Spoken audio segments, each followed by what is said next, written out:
Hey guys, this video is going to be a sort of roundup of my favourite books that I read in 2015. I kind of reviewed quite a few of these ones as I read them, or have reviews still to come for them, so here we go. Daughter of Smoke and Bone by Laini Taylor is really interesting. It's got angels, it's got other sorts of creatures, it's really interesting, and it's all about a forbidden love story. So it's kind of Romeo and Juliet-ish, except it kind of works out better and nicer, and despite the rather brutal stuff in it that happens.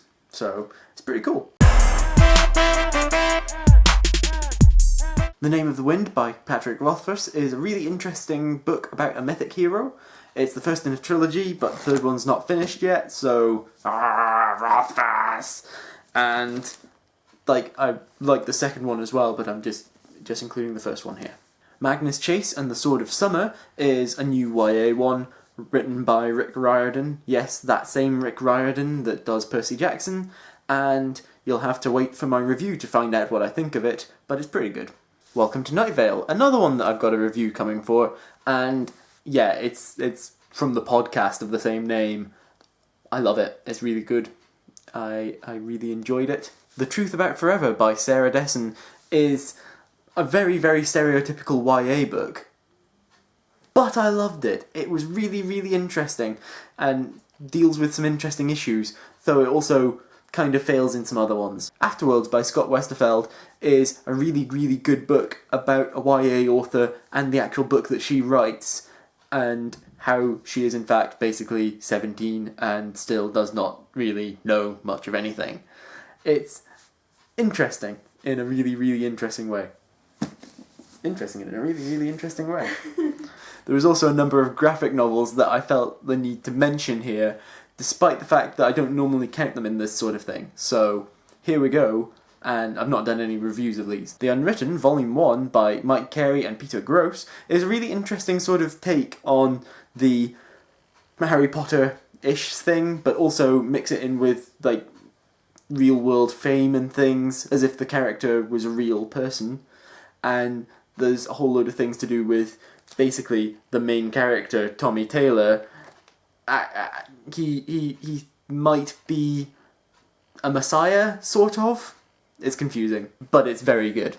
Secret Identities is a graphic novel based around the idea of a lot of superheroes having a lot of dark secrets, and then a dude comes along and he decides to actually expose them, sort of.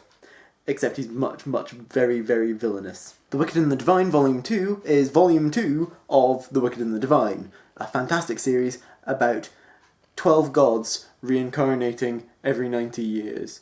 And in this current one that they are in the series, they are pop stars and music celebrities and various other things along those lines.